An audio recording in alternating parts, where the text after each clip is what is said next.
And CRTV host Michelle Malkin, former deputy assistant to the president, Fox News national security strategist Sebastian Gorka. I want to be very clear, Michelle. Nobody has a monopoly. There are horrible Republicans out there, horrible people in general. That's not what I'm describing here.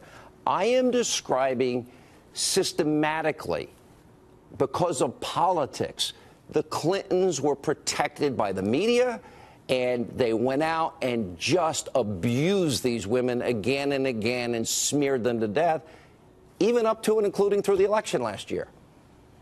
That's right, Sean, and this is not ancient history. You're going to have all of these liberal wheedlers out there asking, oh, why is Sean Hannity and Michelle Malkin and Sebastian Gorka talking about Bill Clinton? It's because so much of the mess that we're in now is a result and legacy of the Clinton victim smear machine. These two are the godparents, Hillary and Bill Clinton, the godparents of victim-shaming smear tactics. And now we've got this case where you've got all of these liberal media journalists who are tying themselves in yoga knots to try and reconcile their own roles and their own culpability in enabling the Clinton smears against all of his accusers and victims with the left-wing feminist ideology of believing all women. And now what we know, of course, is it's not revelation. It's merely confirmation, Sean, that the idea that we should believe all women has an exception.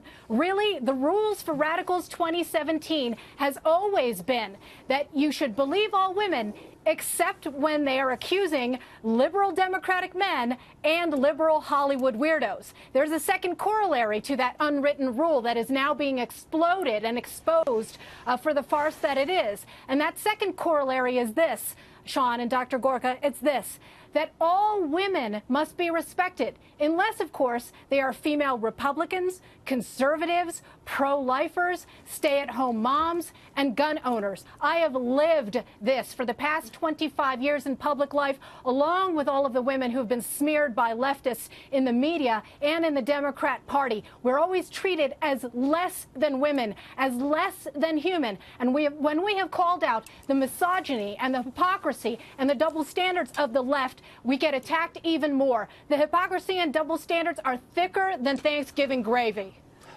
All right, Dr. Gorka. Wow, I don't know how I follow that. Michelle's absolutely right, but let me expand the optic here. There's the issue of the absolute double standards on the left. So now, 30 years later, they find morality. So it's okay if Al Franken admits to it, then it just disappears as an issue. You look at Bob Menendez, Senator Menendez. We're not going to cover that story, but we don't have the proof on Judge Moore, and he's the problem. So number one, Sean, it's the unbelievable level of double standards.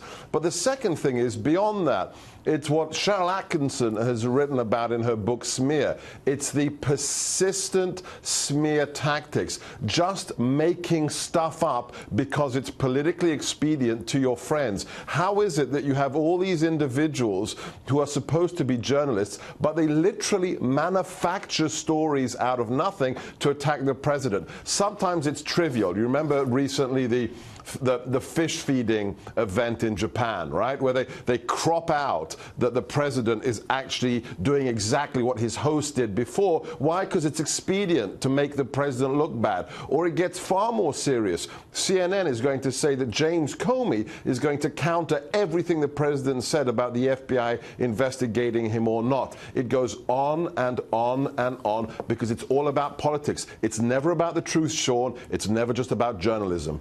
All right, Dr. Gorka, we're going to keep Michelle, so I want to give you one more quick question here.